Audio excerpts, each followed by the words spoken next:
आता मी सांगतो, मी आपल्याला आजही सांगतो आणि अगोदरही सांगितलंय, या शहरातले तिन्ही आमदार सक्षम आहेत. सुभाष बापू सिनियर आमदार आहेत, सिनियर मंत्री आहेत, भारतीय जनता पक्षाचे नेते आहेत.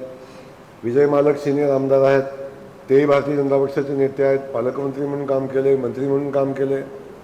देवेंद्रजी नगरसेवक म्हणून काम केलं. आता आमदार म्हणून खूप चांगलं काम करताना आपण सगळेजण पाहताय. त्यामुळं ह्या तिघांनी एकत्र असणं किंवा माझ्या बैठकीला असं कोणी सांगितलं? तिघांनी मिळून माझं पालकमंत्री म्हणून स्वागत पहिल्या दिवशी केलं तेव्हा तिघही होते. त्यानंतर जेव्हा जेव्हा कधी आम्हाला आवश्यकता होती तेव्हा सगळेजण आम्ही एकत्र होतो. जेव्हा कधी आमचे शहराच्या विकासाचे निर्णय घ्यायचे तेव्हा आम्ही एकत्र बसलो, चर्चा केल्या आणि चर्चा करून आम्ही निर्णय घेतले. तेव्हा तुम्हाला असं वाटतं तसं नाही. त्यामुळं मी आजही सांगतो, आत्ताच मी विजय मालकांच्या इथं कार्यक्रम करून आलो. त्यांचाही कार्यक्रम विकास कामाचे चालू आहेत, त्यांचे बाकीचे कार्यक्रम चालू आहेत. त्या दृष्टीनं बापूंच्या कार्यक्रमात व्यस्त होते, तिथून त्यांना जवळ होते, या म्हटलं ते आले. आणि आता तुम्हाला इलेक्शनच्या पार्श्वभूमीवर नाही, या शहराच्या विकासाचं एवढं मोठं काम उभं राहतं. हे तिन्ही लोकप्रतिनिधी काम करतायत म्हणून प्रत्येकानं आपापल्या पद्धतीनं प्रत्येक कामाचा पाठपुरावा केलेला आहे. म्हणून विमान चालू झालं, म्हणून पाणी पुरवठा पूर्ण झाला, म्हणून स्वच्छतेची कामं होत आहेत, म्हणून आपण बघतो की पाणी पुरवठ्याची कामं मंजूर होत आहेत, म्हणून IT पार्क मंजूर झालं. याला कारण आहे की सगळ्यांनी संयुक्तिक काम केलं. मी आपल्याला क्लिअर सांगतो, माझी जबाबदारी नाही असं मी अजिबात म्हटलेलं नाही. मी सांगितलं की आमच्या शहराचं नेतृत्व करायला सक्षम आहे. त्यामुळं या शहरातल्या युतीच्या संदर्भातले सगळे अधिकार शहर अध्यक्षांनी इथल्या तिन्ही आमदारांना पक्षाने दिलेले आहेत.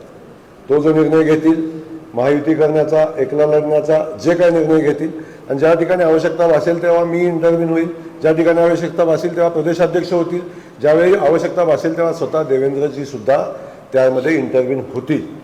भारतीय जनता पक्ष अगदी केंद्र पातळीपासून बॉटमपर्यंत प्रत्येक निवडणुकीत सक्रिय असतो. जिथं आवश्यकता असेल तो घटक त्यामध्ये सहभागी होतो. त्यामुळे बिलकुल चिंता करू नका. महायुतीचा निर्णय घेण्यासाठी आमचं नेतृत्व सक्षम आहे. आमचे नेतृत्व सगळ्यांशी चर्चा करतील, वाजवी मागण्या असतील, प्रत्येकाने आपापल्या क्षमतेनुसार जर इथं वाटा मागितला आणि तो आमच्या स्थानिक लोकप्रतिनिधींनी मान्य केला तर महायुतीसुद्धा होईल. आणि गरज पडली तर आम्ही स्थानिक नेतृत्वाशी चर्चा केल्याशिवाय, पाठीमागे बोललो, बापू बाजूलाच बसलेत माझ्या, कुठलाही निर्णय होणार नाही हे मी तुम्हाला आपल्याला क्लिअर सांगितलेलं आहे. खोदून आता काही जरी किती खोदलं तरी आता काय निघणार नाही. मी आपल्याला क्लिअर सांगतो की या शहराची निवडणूक लढण्यासाठी आमचा पक्ष सक्षम आहे आणि ज्या ज्या ठिकाणी आवश्यकता भासेल त्या ठिकाणी पक्ष निर्णय घेईल. जो काय घेईल तो तुमच्या सगळ्यांच्या समोर येईल. त्यामुळं निर्णय पक्षाला घेऊ द्या, तुम्हीच घेऊ नका.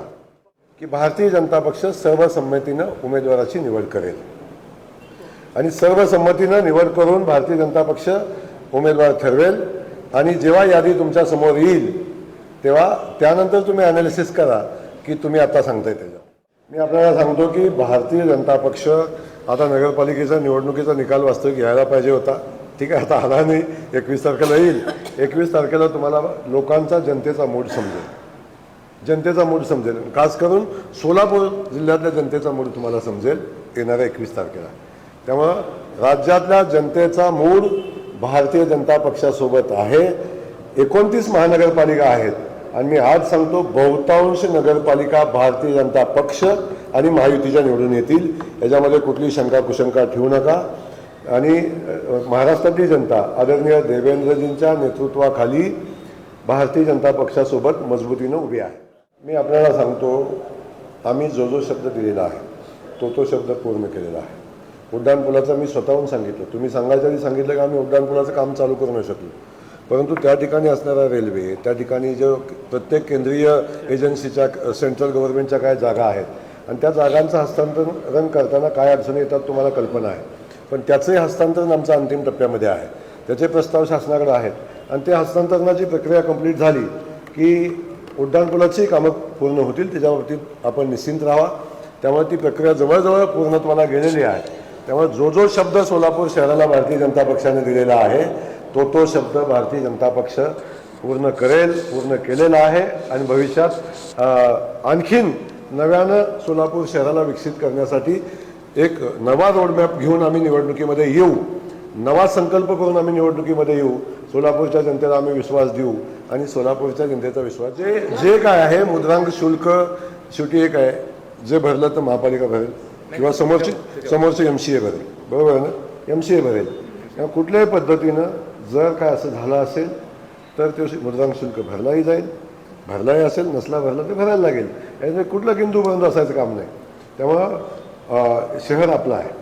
माझी विनंती एवढीच आहे की कारण नसतात, जर कारण असेल तर बदनाम झालं तर चालेल, अजिबात अडचण नाही. जे आपण शहराचे नागरिक आहोत, आपण शहरात काम करतो, ते आपलंही दायित्व आहे की विनाकारण शहर बदनाम होणार नाही याची आपण सगळ्यांनी काळजी घेतली पाहिजे. माझी खास करून पत्रकार बांधवांना विनंती आहे, जर त्याच्यात काय असतं तर अवश्य तुम्ही त्याच्यावर काय लिहा, करा, ठोका, काय अडचण नाही माझी, परंतु तशी कुठलीही परिस्थिती नाही. हे मैदान, हे क्रीडांगण व्यवस्थित राहावं, विकसित व्हावं, इथं रणजी व्हावी, च्या स्पर्धा व्हाव्या हीच भावना होती, म्हणून तो करार केलेला होता. त्यामुळे अजिबात विषय नव्हता.